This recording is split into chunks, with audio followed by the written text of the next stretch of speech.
Welcome back to Season 4 of the How We Can Heal podcast. My name is Lisa Danylchuk, and I'm a psychotherapist specializing in trauma treatment. I created this podcast because I'm surrounded by people who have dedicated their lives to navigating healing.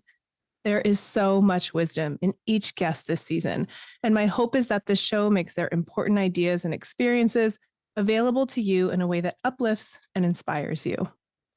These guests and I have committed our lives to fostering health and joy in the world, even as we work through the impacts of trauma and face deep challenges. Let's dive into Season 4 and let's keep talking about how we can heal.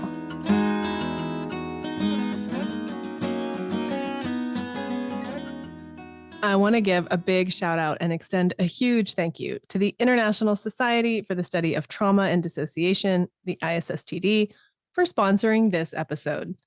If you've been listening to this podcast for any amount of time, you've heard me talk about the ISSTD and the incredible researchers, clinicians, and advocates I've met during my time as a member and a volunteer there. This group is made up of some of the kindest, most inspiring, intelligent people, and I'm happy to be able to share just a few of them here on the show. This organization has been delving into the science and best practice of treating trauma and dissociation for over 40 years now, and they have a rich catalog of educational offerings for both professionals and non-professionals on their website. That's cfas.isst-d.org. If you're a mental health professional, I highly recommend you consider becoming a member of ISSTD. I'd love to see you during their live educational offerings and at the annual conference in Boston in March of 2025. Go to isst-d.org to learn more.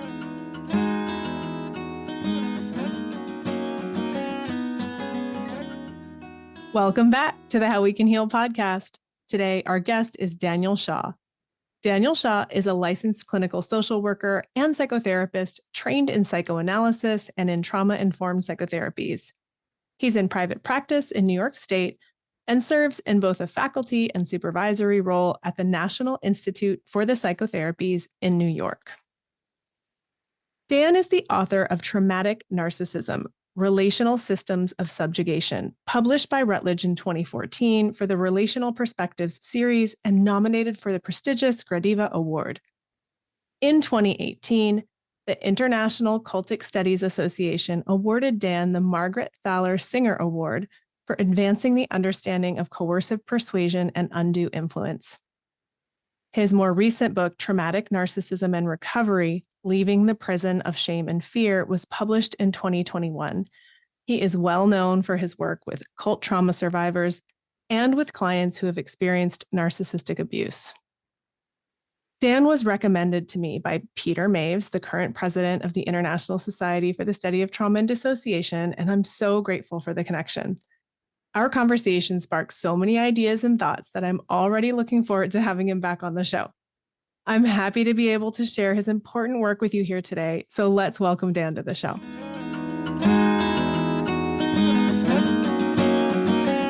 All right, welcome to the show, Dan Shaw. I'm so excited to have you here and to be able to talk to you about your work. I'm really interested to learn more. Thank you. Thank you. Great to be here. Yeah.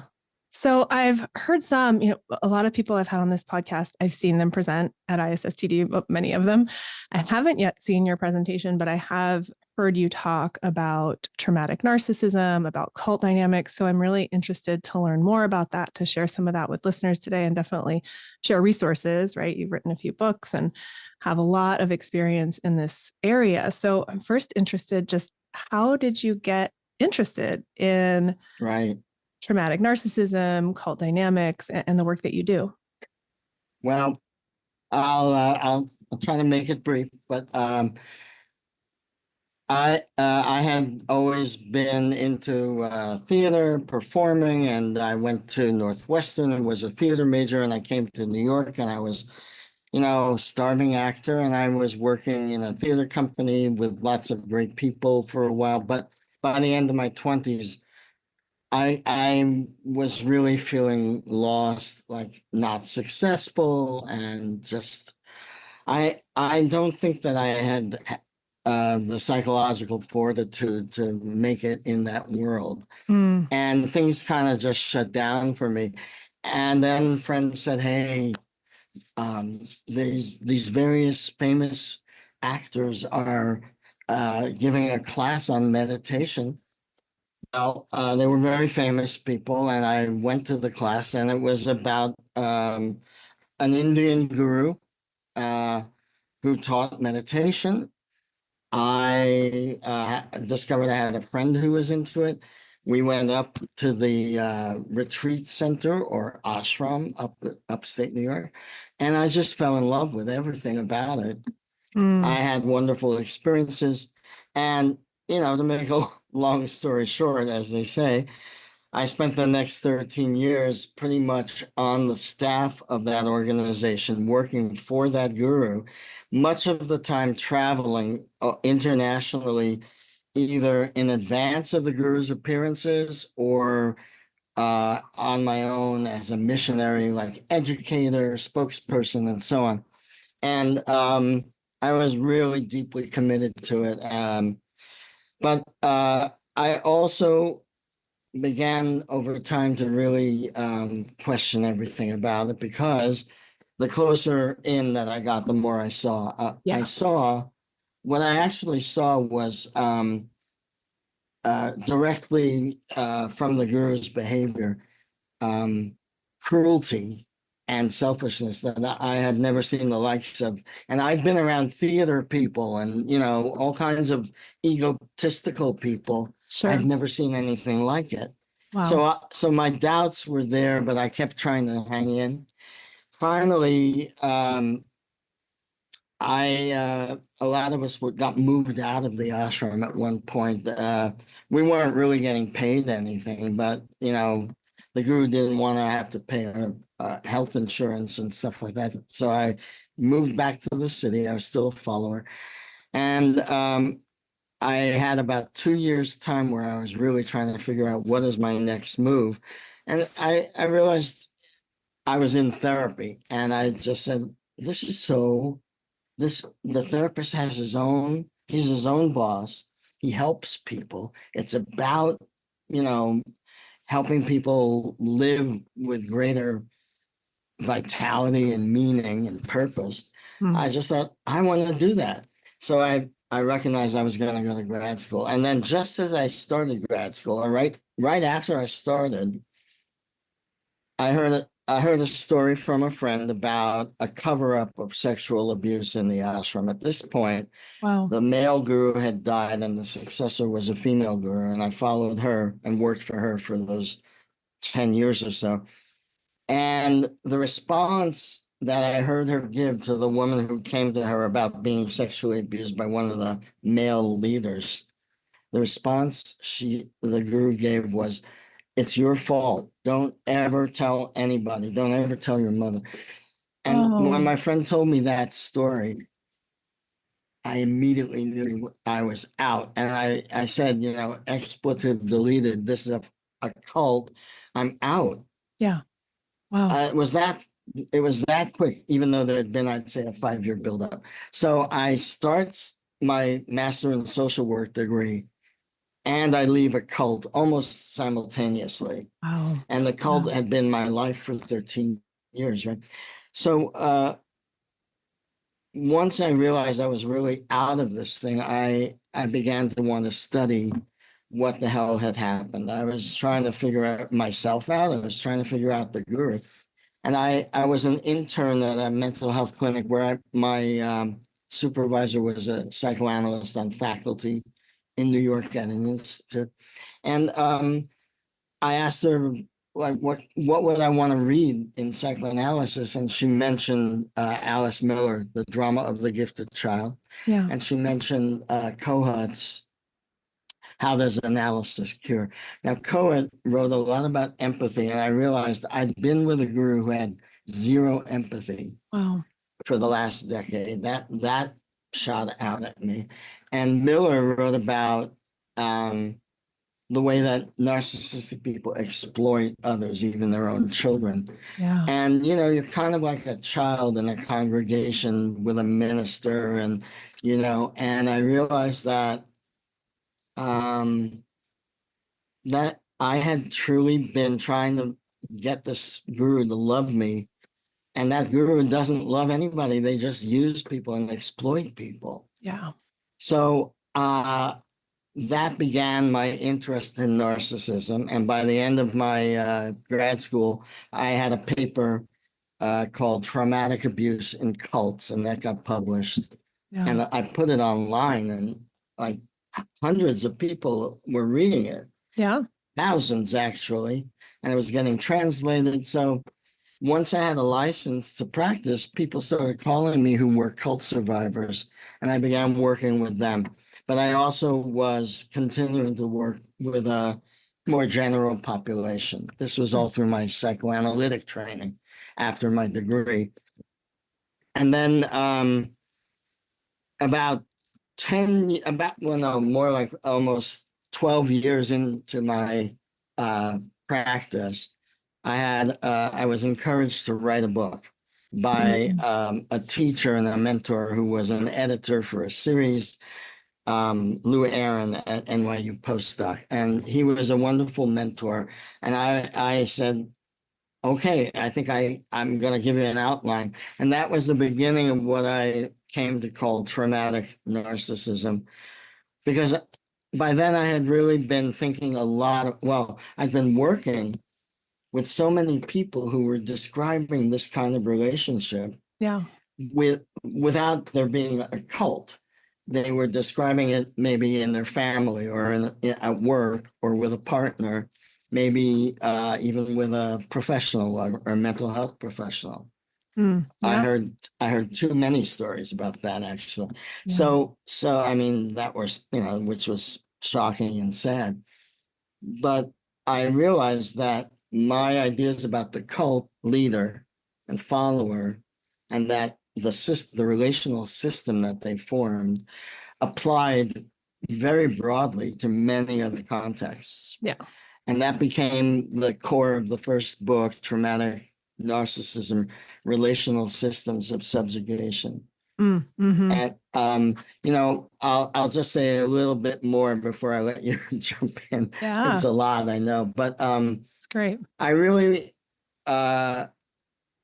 didn't find it hard to understand what would be the problems and conditions that would lead somebody to enter into a community that they thought was going to be, a transformational experience, and what would lead them to overlook the red flags, as I had done right from the beginning.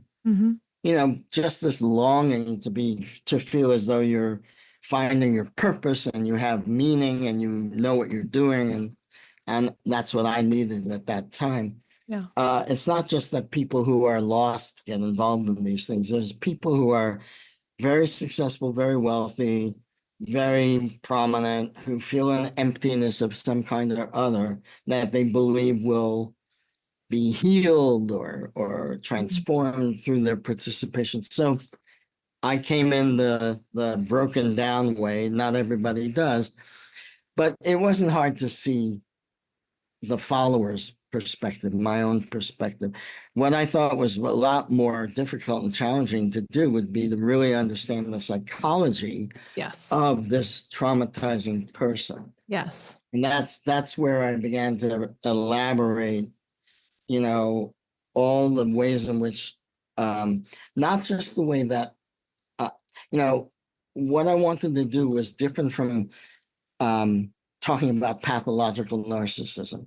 Those theories that talk about that are also designed to treat pathologically narcissistic people, or at least people with that diagnosis who are given that diagnosis. I didn't want to treat a pathological narcissist.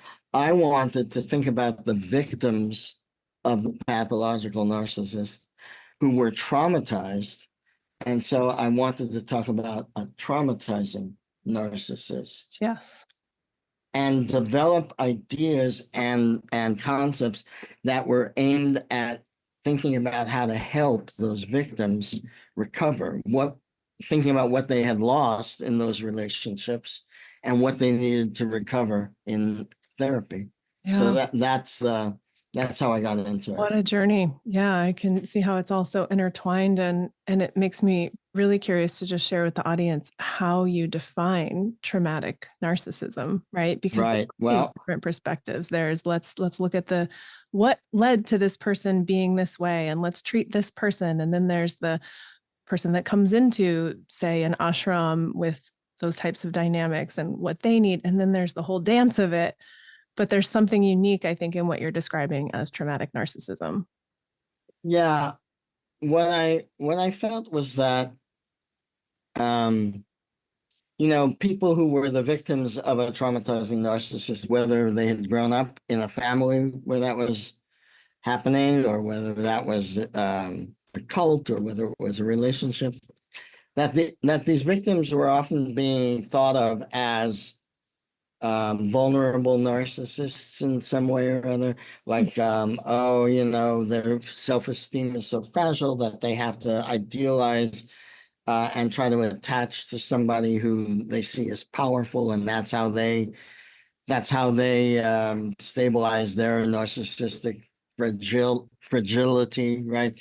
And that it's not like that's. I'm not going to say that's wrong. There's something important to look at there, but I also felt that there was a kind of a victim blaming going on with that, Yeah. and a focus on what's wrong with the victim that it did not really say enough about the perpetrator, the traumatizing narcissist. Yeah. And when you read all the pathological narcissism literature, you're hearing all these behaviors and all these ways that the narcissist believes, things he believes about himself, ways he behaves, and you're being told about the pathology and what's going on there with their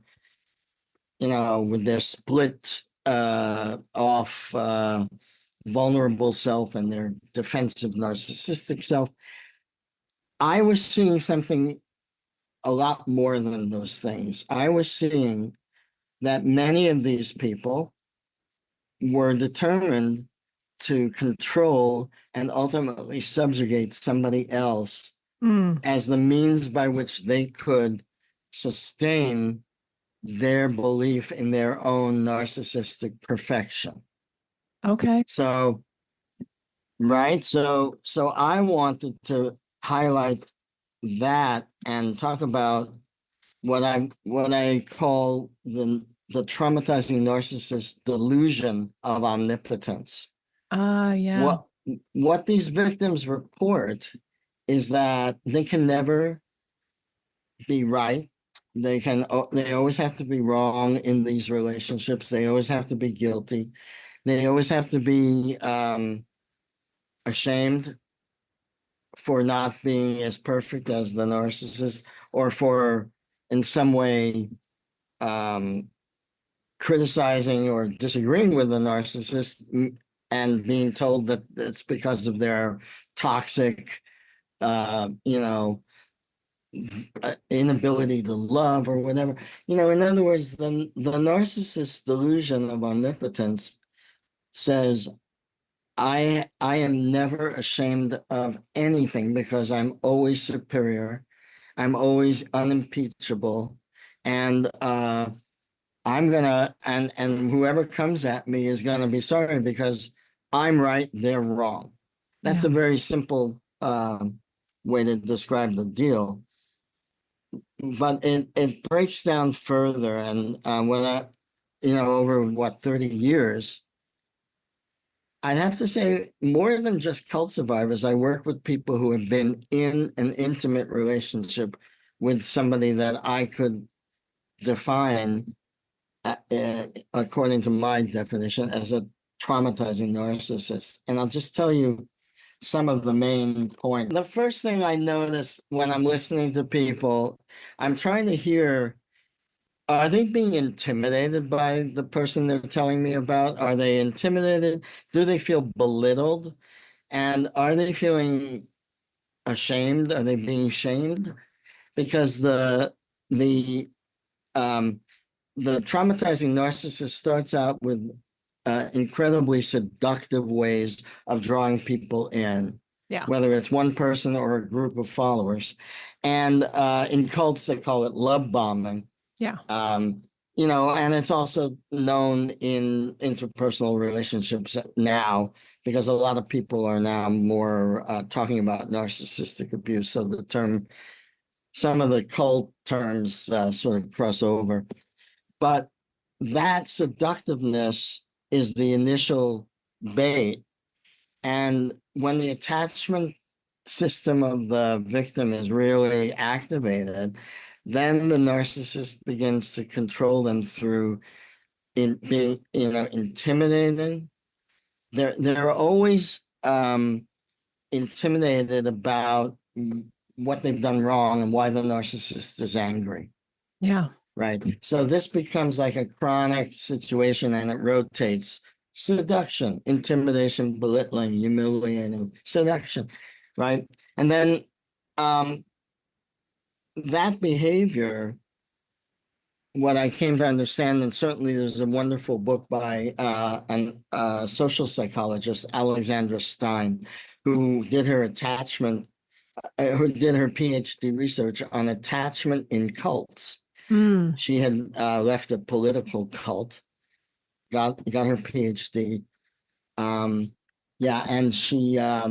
she's understood this in a way that I think is very important to the traumatic narcissism theory, which is that the person behaving in these ways, the seduction, the intimidation, the belittling, the humiliating, that person is creating a dissociative state in the victim. Yes. That is very similar to what researchers observe in disorganized attachment. Okay.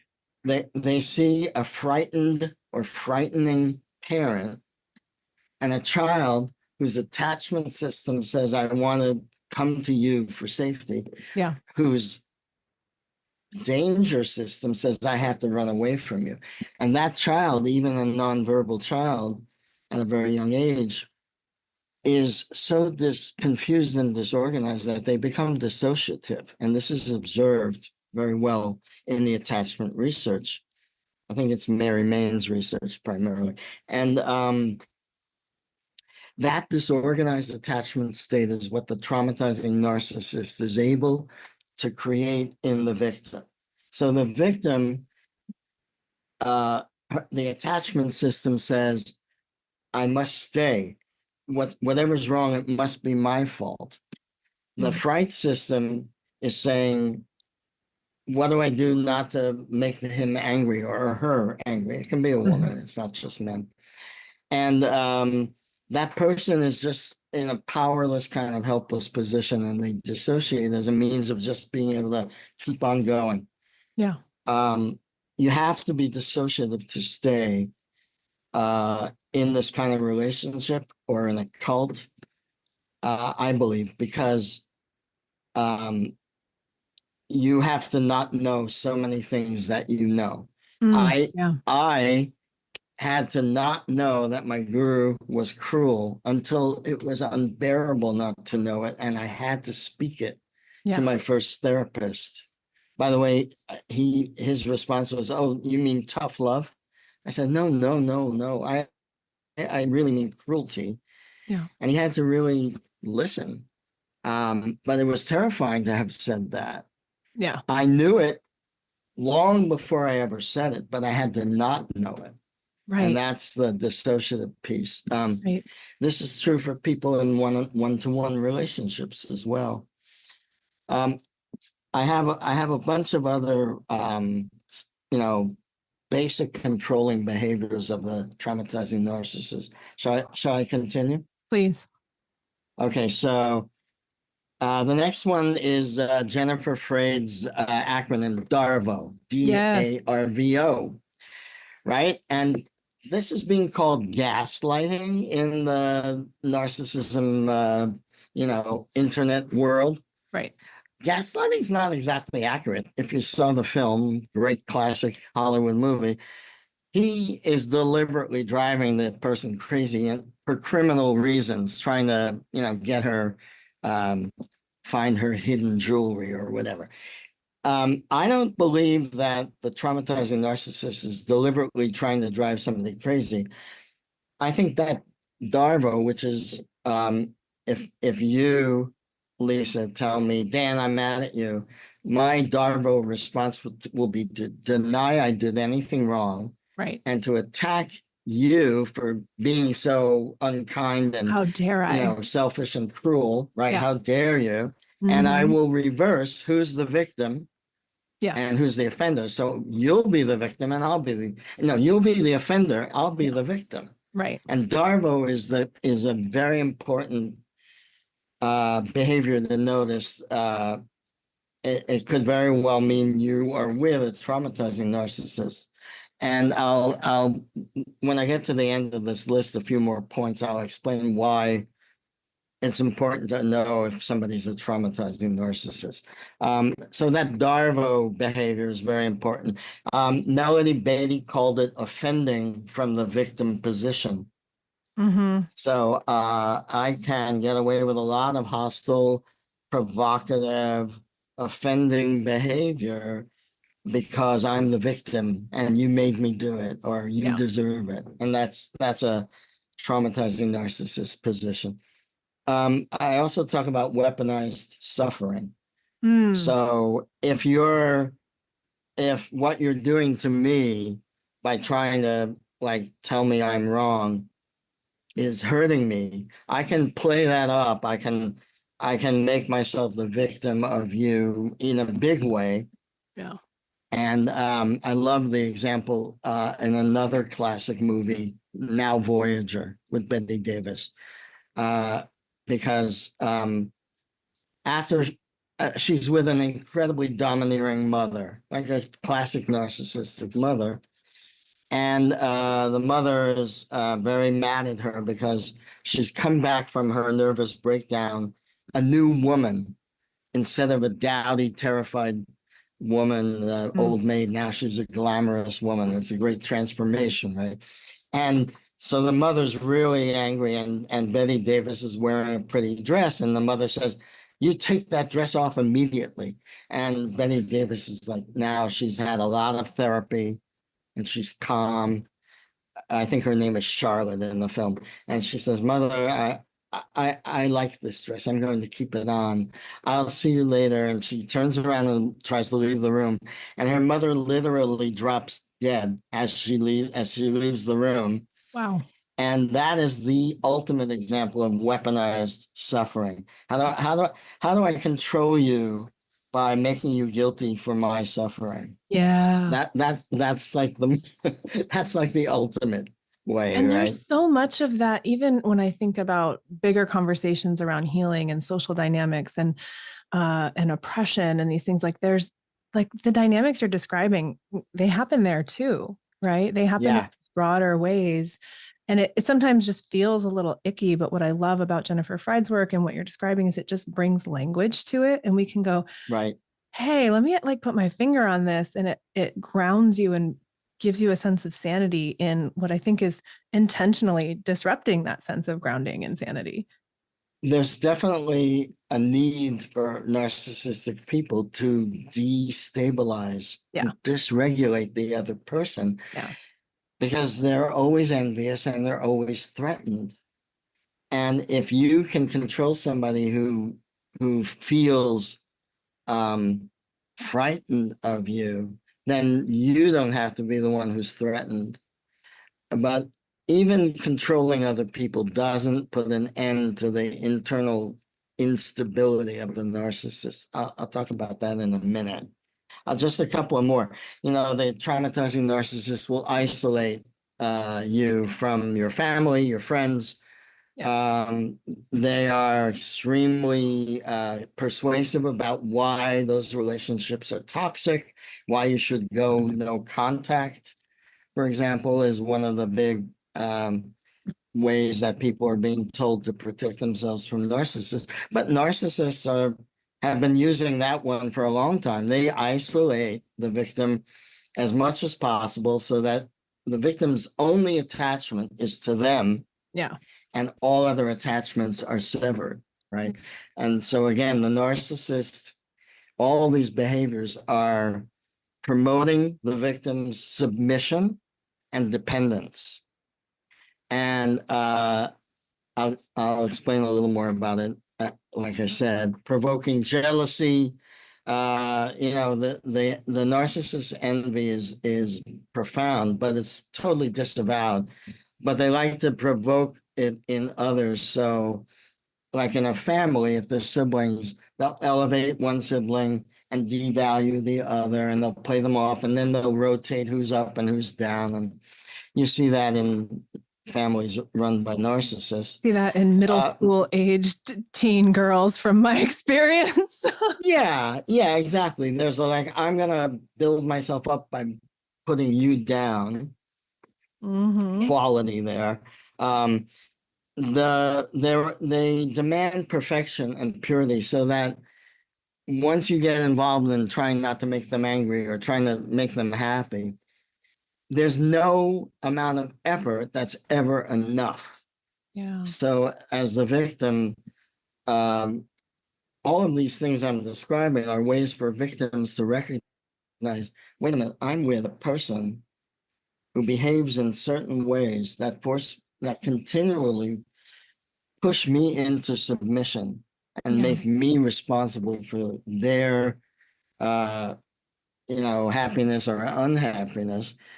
The last and basically become so preoccupied with the narcissist that you don't even know what you think or feel or need or want anymore. The last one is that I call it delusional contagion, because I believe that the traumatizing narcissist behaves this way in order to sustain and maintain their delusion of omnipotence.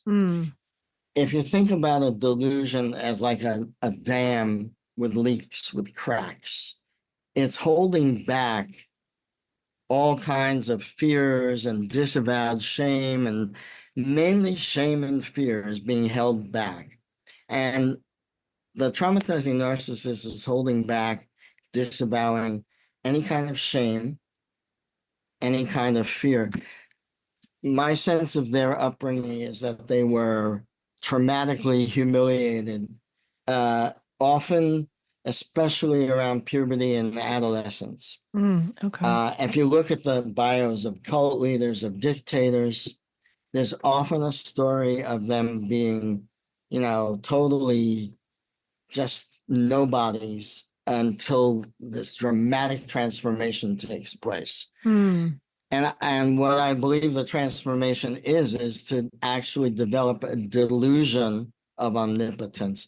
And this is also very close to the way Eric Fromm talks about malignant narcissism. He's a big influence on me. He studied Hitler and other dictators.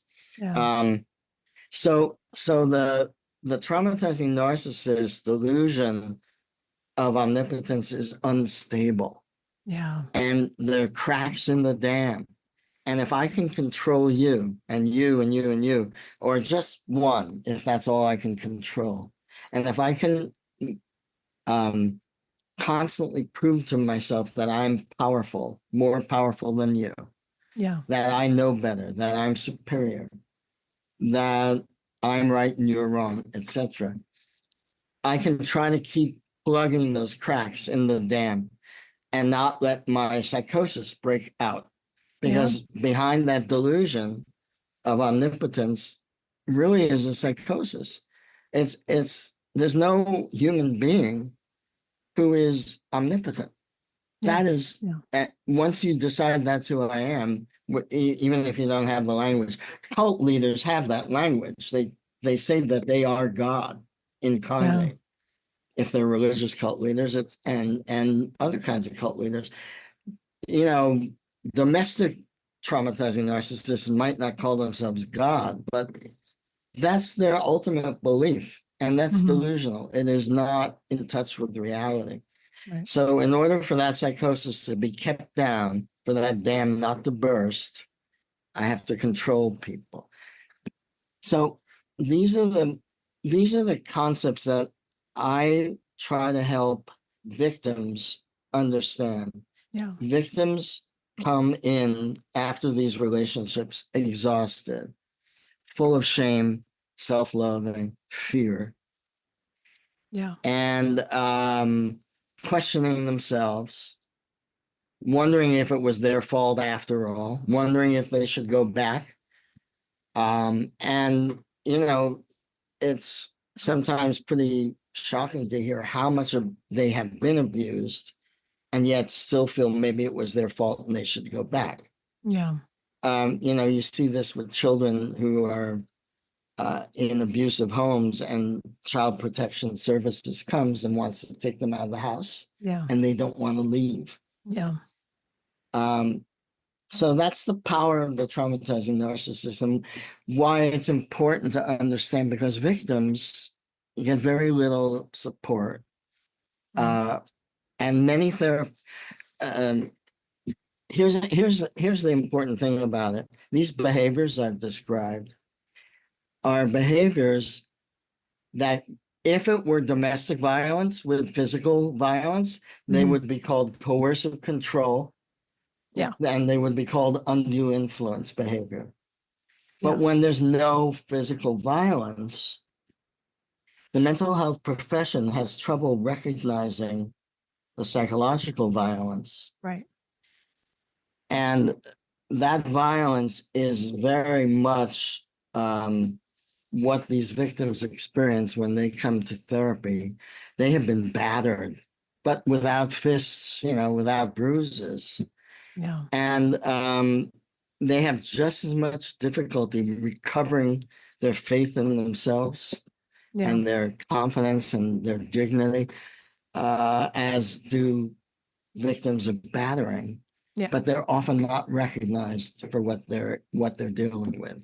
Right. Because it's and not that's a big reason why I've tried to lay this out and write about it.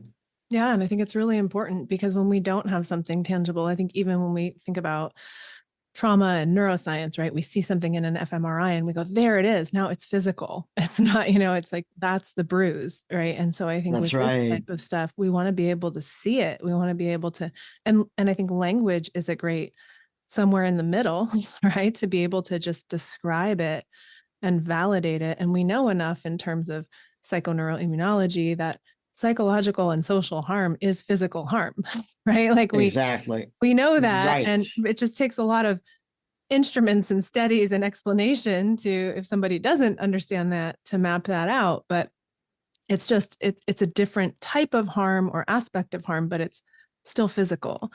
It is, and it's really a great point and really important. Yeah, when your prefrontal cortex is shut down constantly because you are never not being triggered, and you're always in fight, flight, freeze, submit, and attach parts, and those are the only parts that are trying to keep on going, and they are the least equipped parts because they're trauma parts, mostly formed when people are younger, before they have access to all their wisdom and resources. When a person is put into that place, which is exactly what Alexandra Stein described, the disorganized attachment situation in a cult. Yeah. You leave, somehow you get out of there. But, you have years, possibly, maybe it's weeks or months, but often it's years of being used to surviving by dissociating. Yeah. And, that has been the only way to keep going. And when you come to therapy, clearly, we want a therapist who recognizes this and helps a person get back online, start to be able to regulate. And that's a big part of the work with these survivors. If you're listening to this podcast thinking, I want to learn more body-based tools to help support trauma recovery, then you might be the perfect candidate for the Yoga for Trauma online training program. This 8-week certification is for wellness providers and enthusiasts who want to learn the theory and best practices for providing yoga and somatic tools to those navigating the impacts of trauma. Students often come into the Yoga for Trauma online training program, or Y4T as it's come to be known, knowing at a deep level that mindful movement can help with trauma recovery, but not knowing precisely how to articulate it or share these tools with others. Y4T breaks it all down and leaves you feeling clear about your choices as you support folks navigating post-traumatic stress. Of course, the experience is good for you too. With 8 modules and 8 yoga classes, you'll get a taste of how it feels to practice yoga in a trauma-responsive manner. Head on over to howwecanheal.com/Y4T to apply and join the program today. Mention the podcast in your application for a special bonus. One more time, nice and slow. The website is howwecanheal.com/the letter Y, the number 4, and the letter T. Looking forward to seeing you there. And it's so important. There's like a reality check there, and there's so many of the things you're describing. I also think about the yoga community, which is a community I've been involved with in many ways for many years. But I have seen at times gurus being abusive to even like their star students, right? Yeah. And then that being passed down in different ways. And I think there's been some reckoning in different communities with that, but in pockets, like it's not fully integrated in the yoga community just yet. But looking at, and I even think of classes I've been to with this like, whoa, amazing teacher, and you have to go try this class. And all my alarm bells going off, and even leaving classes and talking to students who, maybe I have a relationship with, and being like, how are you doing this? And them going, oh, that they're doing it out of love. It's tough love, or it's this, Right. or rationalizing. Right. And then that really led me to go like, I don't know what your background is and why or how this is working for you, but it's definitely not working for me, and I'm out, which is also a place to be the one that's like, and then you're like, oh, well, you're too sensitive. You can't take you can't, there's so many ways that make this just so icky. Well, if there's a real community around one of these rock star yoga teachers, then that community is doing the work of the teacher by love bombing people in and trying to run after them if they seem to be leaving to try to bring them back. Yoga rock stars are, this has been going on forever. There's ballet rock stars where the ballerinas are all being taught to starve and be bulimic and, being basically often exploited sexually and being abused at the same time. I mean, this was, I don't know if this is still the culture, but I know it's also the culture in other dance communities. And it's been, look, the yoga teachers have been around for a while, and there are so many that are ethical and so many that are, benign, but then there really are a lot of abusers. I could name names because I do, like my Venn diagram is, trauma, psychoanalysis, and cult education, cult recovery. So a few different circles there. And I hear a lot about who's abusing who and what's going on where. But it's not just yoga, it's wellness, fitness. During the pandemic, when there was so much fear and so much isolation, influencers, shamans, gurus, psychics, healers, everybody got on and tried to make a few YouTubes and start collecting, likes and followers. And and then of course QAnon got huge during the pandemic. And the whole fear and isolation piece for people then made so many people vulnerable. But any way in which you're a teacher or a helping professional means that you might not be aware enough of your own narcissistic tendencies. By that, I mean, you might be way too dependent on people admiring you and looking up to you. Yes. And you might start to behave in ways specifically designed to get people to be afraid of you or intimidated or impressed. Yeah. If you're a therapist and your patient isn't getting better, you might start wanting to punish that patient in one way or another, or, I know it sounds hard to believe, but it happens all the time. Yeah. Give a heavier diagnosis to this patient, and get them to submit to you and believe that you're the only person that can help them. That's a narcissistic way to be in as a therapist. Yeah. There's just any. I'll be honest with you. When I left the cult, I've had a lot of trouble with spirituality in general. And I have a humanistic, existential perspective, not a religious one, and I'm fine with my perspective. But at first, I was thinking, should I go to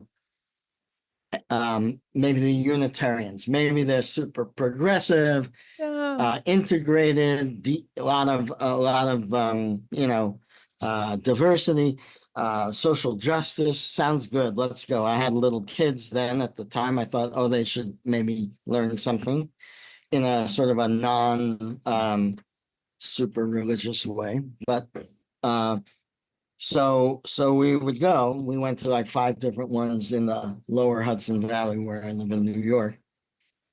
And I couldn't get myself into it. And I kept wondering why. And I finally realized the ministers were very smart, very lovely, kind, seemed very honest. No, it didn't seem fishy or weird at all the way they were. But they were always sitting on a raised platform, and I was always sitting below them. Yeah. And I finally realized it's triggering. I can't do it. I mean, even yoga studios have stages sometimes, and you can say, it's only a few feet and it's so people in the back can see. It's a big room, but it's like still there's that element of like, well, there's God and Goddess statues on stage with them, and there's no God and Goddess statue down here with me.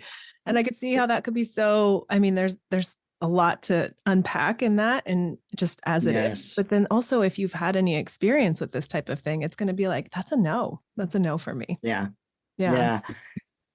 So, I can be oversensitive to authoritarianism, although I don't think I am really, because authoritarianism is threatening all of us. I don't know that that's a bad thing, like to be really good at picking up on authoritarianism. Like there's no like, oh, that's just the right amount of authoritarianism for me. There's like maybe the right amount of authority. And you mentioned Eric Fromm, right? And rational authority, and someone who's really like, I'm here to help, and I'm here in service, and I'm here for all of you, and give me feedback, and I want to learn and grow. Like all those are good signs, right? But once you start 100%. To sniff the authoritarianism, like that might be a really good thing to have a good detector for that, and just run the other way. It's good interpersonally, it's good professionally, and it's certainly good in terms of what country do you want to live in, and is it a democracy or is it an authoritarian dictatorship? When I left the cult, I realized I had been in the equivalent of a small micro authoritarian dictatorship. And it's weird, because I was brought up in the Bronx. I'm Jewish, not religious. My family weren't religious. They were more progressive politically. And I read all throughout my 20s, I read about social justice issues. I read about apartheid. I read about the rise and fall of the Third Reich. I read so much about freedom. And I never thought that I would end up in a place where I would voluntarily, or at least seemingly voluntarily, give up my freedom. Yeah. And that was another reason why I ended up focusing on it.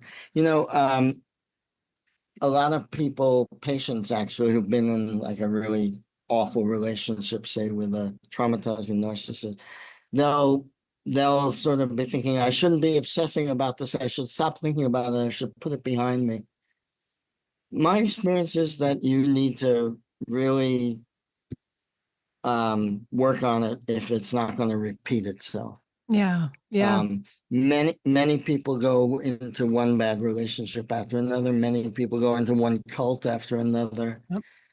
And if you don't examine these, the reality of, domination, submission in life, Yeah. it's a particular perspective, and you may not have been brought up. I wasn't brought up, by the way, by dominating, narcissistic parents.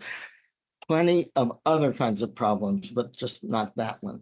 Uh, and yet, so I kind of came into it like totally naive when I got into this cult. It's good to know about this stuff, and if you've been a victim of it, you don't want to just run away from understanding it. Yeah. And that leads to, as we start to wrap up here, like people listening might be really lighting up with, this sounds like a relationship I'm in. This sounds like a group that I've been a part of. And I even wonder, I mean, it's probably less likely, but even like, oh, I think I have some of that. You're talking about dissociation, you're talking about attachment stuff, you're talking about delusions of grandeur or some psychosis in there, but someone might be noticing, I have this big dam with cracks in it, and I'm holding back from all this shame. And that, if someone's noticing it, that's a great place to be able to get help and get treatment. But where would you send people who are listening and starting to hear maybe their clients, hear themselves, just wanting to continue on this path of healing in this direction? Yeah.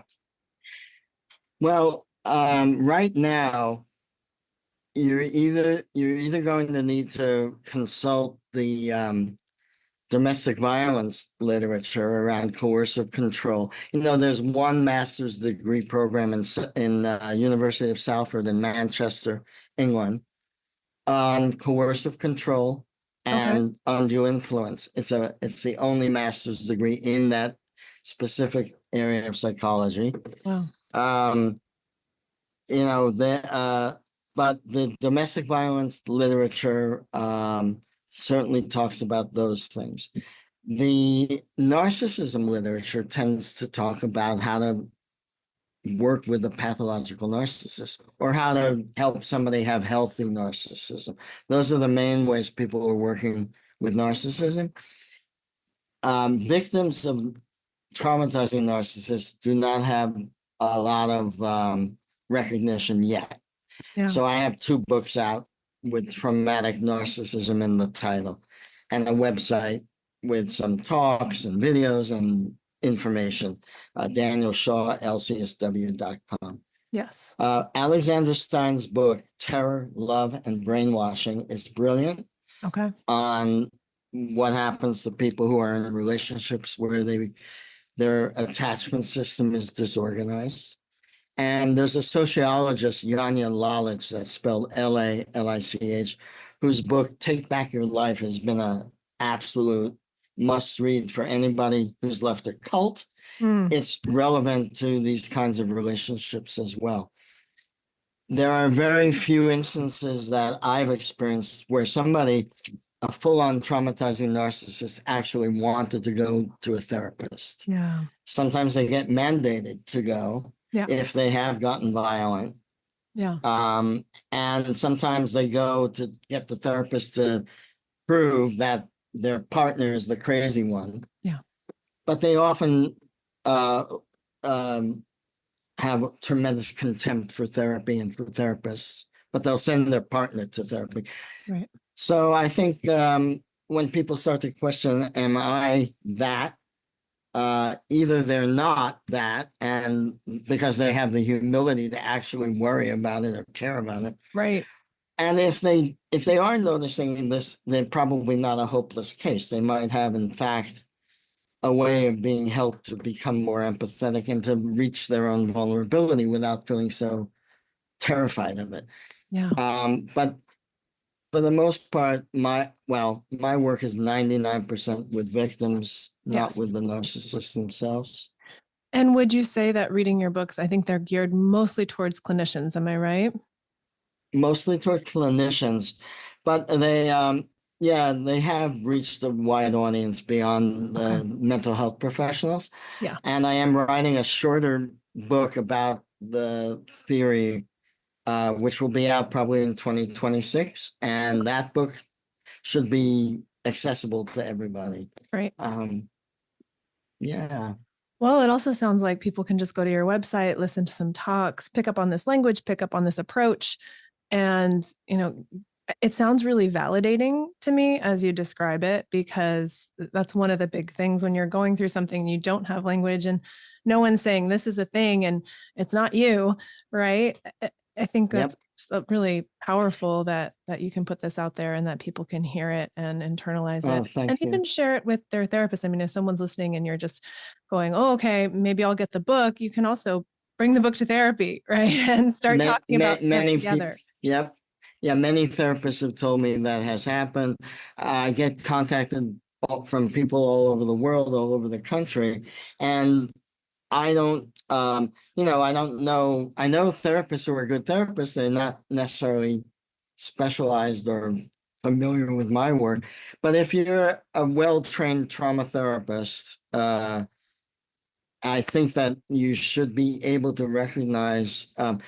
Yeah, it's hard because when victims come for treatment, they're often confused. They often feel ashamed. It often takes them a while to acknowledge the extent to which they've been harmed. So, but I hope to, through my work, I hope to continue to educate mental health professionals more about this. Yeah. Yeah. One last question before we wrap up completely. What brings you hope? This is pretty intense work. I'm sure there's hard days, just hearing a lot of what people have been through. What brings you a sense of hope? Well, I I guess I'm a fairly resilient person. There's some part of me that does not want to give up and that wants to keep going. Yeah. And that part, I've learned to listen to and be more connected to that part of me. Yeah. I wasn't always. And in that part of me, there is faith in human potential. Um, you know, so whoever I'm with, wherever, however hard it gets, and however we might get stuck or blocked or misfortunes happen or this or that, I hold faith no matter what in Yeah. the person's potential to heal, to grow, to find strength and to find their own hope and their own faith. Mm. So, that's what gives me hope, is holding faith in human potential. Yeah. And that really sustains me through my own life. It helps me in all my relationships, and it helps me as a professional. Yeah. And I think it helps my patients as well. Definitely. Well, thank you so much for being here today. It's DanielShawLCSW.com, correct? That's it. Lisa, thank you so much. It's been great talking to you. Yeah, it's been great talking to you too. And I feel like we could have 5 more episodes on things that you brought up. I'm like, so many thoughts, so many ideas, but potentially more to come in the future. And I'll look out for your presentation at ISSTD as well. Fantastic. Thanks so much for listening. My hope is that you walk away from these episodes feeling supported and like you have a place to come to find the hope and inspiration you need to take your next small step forward. For more information and resources, please visit howwecanheal.com. There, you'll find tons of helpful resources and the show notes for each show. Thanks for your messages, feedback, and ideas about the podcast. I love hearing from you, and I so appreciate your support. There are lots of ways you can support the show, and I'm grateful for every little bit of love you share. If you love the show, please leave us a review on Apple, Spotify, Audible, or wherever you get your podcasts. You can always visit howwecanheal.com/podcast to share your thoughts and ideas as well. Before we wrap, I want to be clear that this podcast isn't offering any prescriptions. It's not advice or any kind of diagnosis. Your decisions are in your hands, and we encourage you to consult with any healthcare professionals you may need to support you through your unique path of healing. In addition, everyone's opinion on this show is their own, and opinions can change, right? Guests share their thoughts, not that of the host or sponsors. I'd also like to send just huge thanks to our guest today, to Kyle Arizbal of Prolific Sound Solutions, and to everyone who helps support this podcast directly and indirectly. Alex, thanks for taking care of the babe and the fur babies while I record. Lastly, I'd like to give a shout out to my big brother, Matt, who passed away in 2002. He wrote this music, and it makes my heart so happy to share it with you here.